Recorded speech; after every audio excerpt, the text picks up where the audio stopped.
Greetings, scholars. This is the Macho Education Report, where I talk to you about education issues that matter to me and hopefully will matter to you. And today, I want to start with a report considering the times is kind of alarming. It speaks a lot to the racial and educational disparities we have in this country. So stay with me. So the report was released in March of 2012 by the Education Department's Office for Civil Rights, and this is actually presenting data from the 2009-2010 school year. But this is the most recent data they could compile. It says that black students are more than 3.5 times more likely than white students to be suspended or expelled. Let me say that again. 3.5 times more likely.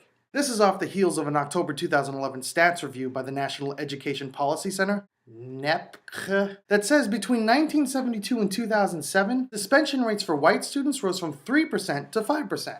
But for Hispanic students, those rates rose from 3% to 7%. Okay. And for black students, 6% to 15%. Whoa! That's not all. The study from 2012 goes on to say that more than 70% of students arrested in school or handed to the authorities were black or Hispanic. 70%! But wait a second. Isn't it possible that minority students simply act up more for suspendable offenses?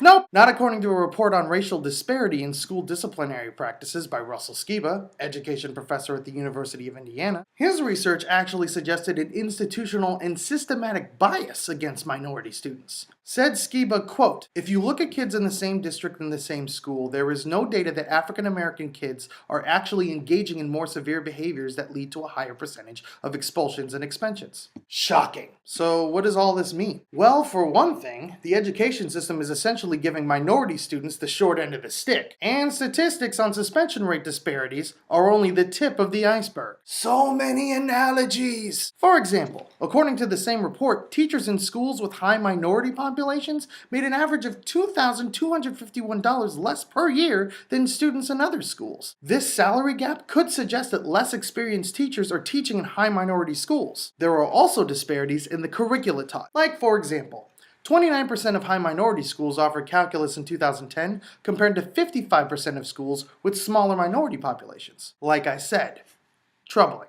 U.S. Secretary of Education Arne Duncan agrees and says, "The undeniable truth is that the everyday educational experience for too many students of color violates the principle of equity at the heart of the American promise. It is our collective duty to change that." Well, that's the $100,000 question. How do we change that? Perhaps one of the keys to looking at this problem is our preconceptions about minority students and the stereotypes that drive those preconceptions. Case in point, according to these disproportional trends in suspension and expulsion rates, they point to the fact that we have a virtual death spiral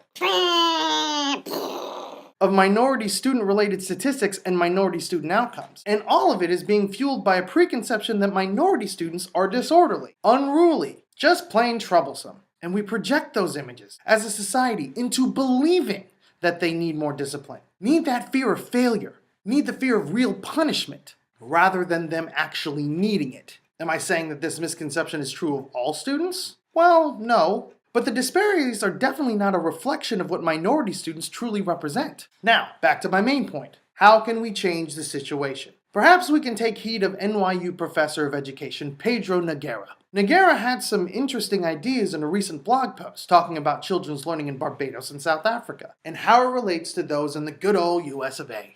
He thinks that kids with lower class backgrounds, more particular minorities, should not have to face the constant fear of threat or punishment as motivation to achieve. Because seriously, how does that work?